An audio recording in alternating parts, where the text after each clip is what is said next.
Hi guys! Welcome sa SIP9. In this video ay magsosolve tayo ng isang brain teaser, no? So yung brain teaser na ito ay about number patterns or kung sa logic books, no, tawag nila dito ay number series. And sa math books naman, no, number sequence, no?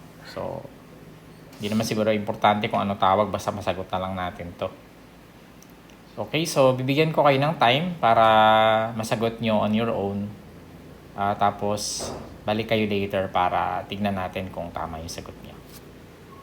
Okay, so pwede nyo na i-pause ngayon. Itutuloy na natin. So for number 1, I think ito yung pinakamadali, no, sa lahat ng patterns. Ano nangyayari sa number 1? Nag-a-add lang tayo ng 3, di ba? Each time. So, para makuha yung susunod na term, nag-a-add lang tayo ng 3. Therefore, after 17, pag nag-a-add tayo ng 3, 20. No? So, 20 yung sagot natin sa number 1.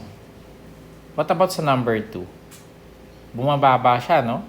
So, from 42, bumaba siya ng 10. Tapos, from 32 to 23, 9. Tapos, 8. Tapos, minus 7. Ano susunod? Siyempre, minus 6, no? So, 8 minus 6 is 2. So, ang sagot natin sa number 2 ay 2. Now, for number 3, merong dalawang pattern dyan, no, na pwede nyo tignan.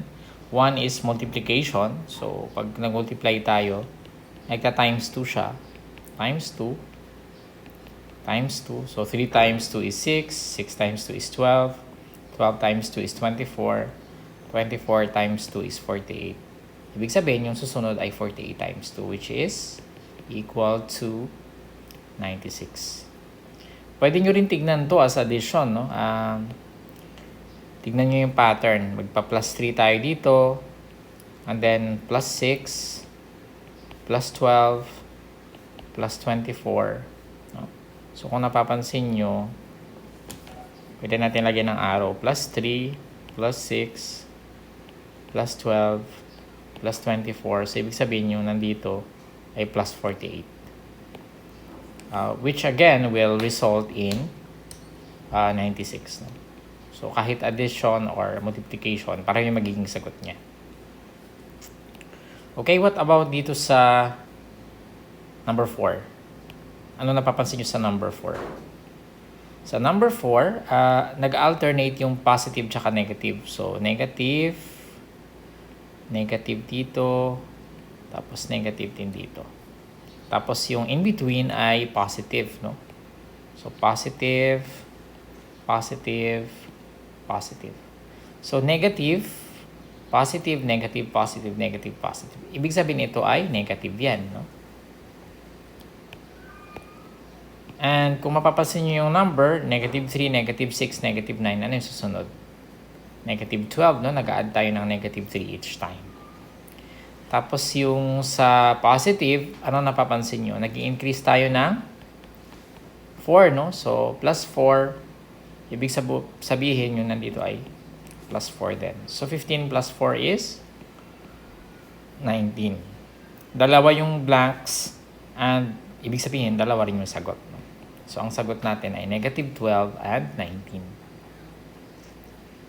Okay, so for number 5, we have 4, 16, 36, 64, and 100. These are perfect squares, no?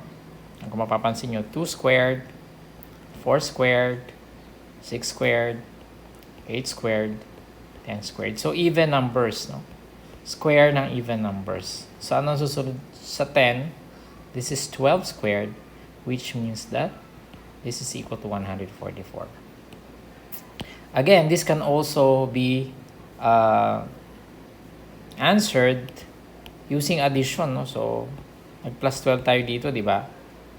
Tapos, plus 20. Tapos, 64 minus 36. 64 minus 36 is 28, di ba? Plus 28. Tapos plus 36. ano napapansin nyo? Yung second difference ay 8, di ba? So, 8 plus 8 plus 8. Ibig sabihin, from here, plus 44 ka. This is plus 44. So, yung 100 plus 44 mo ay 144. Okay, so, either way, makukuha natin yung tamang sagot. That's it. I hope nag-enjoy kayo dito sa ating number patterns or number series brain teaser. Huwag nyo kalimutang i-share sa friends ninyo. And gusto ko rin kayong invite na mag-subscribe sa ating channel no, sa youtube.com/user/9page. Maraming salamat. I'll see you in the next video.